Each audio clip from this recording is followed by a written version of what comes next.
In the quiet waiting room of a community mental health clinic in the Midwest, a young mother sits anxiously with her teenage son, who hasn't spoken to anyone at school for weeks.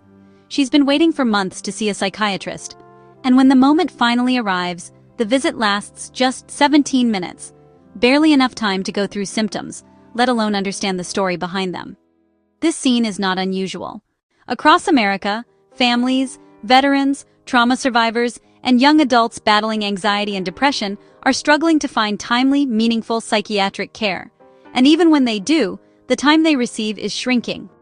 How did we get here? Let's take a closer look. Over the past decade, the U.S. has witnessed an unprecedented expansion in mental health funding and public awareness. Major policy shifts like the Affordable Care Act between 2010 and 2014 made mental health an essential health benefit, meaning insurance providers now had to cover it. The Mental Health Parity and Addiction Equity Act made sure insurers reimbursed outpatient mental health services at rates similar to physical health services. Then came the school shootings, Columbine, Sandy Hook, Parkland, and in their wake, political pressure pushed school-based mental health to the forefront.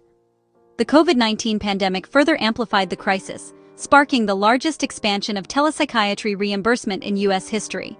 On the surface, these changes look like progress. More funding, more coverage, more access.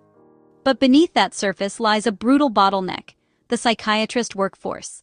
Unlike therapists, who can be trained in 2 to 6 years, psychiatrists require 12 to 14 years of training, from undergrad to medical school to residency, and sometimes additional fellowship.